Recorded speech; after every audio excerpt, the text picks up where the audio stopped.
তুমি আসলে না আমাকে বুঝতে চাও না। কেন? কখনো মেয়েদের মন বোঝার চেষ্টা করেছো? তারা কি আ- চায়?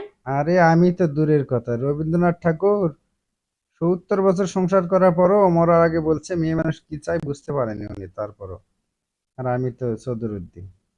শোনো, তোমরা চাও সঞ্চয় করতে, অথচ নিজে শুধু দামি দামি ড্রেস কেনো। দামি দামি ড্রেস কেনো, আবার পরার ড্রেস খুঁজে পাও না। কোনটা পরবে, কোনটা পরবে সেটা তো খুঁজে পাও না। আবার সুন্দর করে সাজুগুজু করো, সুন্দর করে সাজুগুজু করো, কিন্তু নিজের প্রতি নিজে সন্তুষ্ট হতে পারো না।